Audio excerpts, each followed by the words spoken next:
Monose maturano nyengozi kwambiri inaliposole bandakucha monga kumosa kumulanje wandeka ka muskulongwe komaso kuchitedze wali madiganatsika kulekeza cha ma 10 kunazisa ndi matikona 11 kumakoka kuzomba 13 kukasungu komaso kwa vumbwe kucholo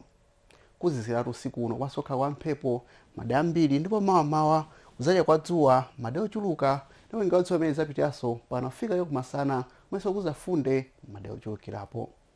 izikhe yomwe ifa mdziko muno tulandira mphepo kumazibwesa nyontho yochepa kuyoka mu nyanja nchera India fika madambiri auno kwathu ku Malawi usiku uno ukhauzizira ndithu komanso madambiri kukhawapanda mitambo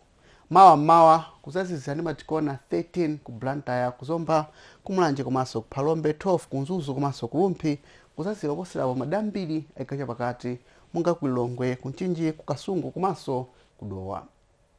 dzuwa zionekatu mawa madambiri aikacha kumpoto phete mwa nyanja kacha pakati komanso kumwera kwa dziko lino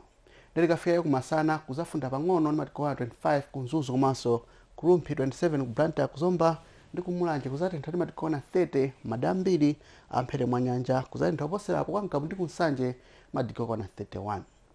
nyengo wa dzuwa izakhalapo solmawa chakumasana madambiri aikacha kumwera kacha pakati phete mwa nyanja ndi kumpoto kwa dziko lino mkucha uno lachinayi nyengo zizira zapitira solo mabanda kucha zazisa kwambiri kulongwe madikona 9 11 kuchitipa kuzazisa pang'ono kukasungu komanso kusalima ndi madikona 15 16 kuzomba pale pano zengo zomwezi siku abwino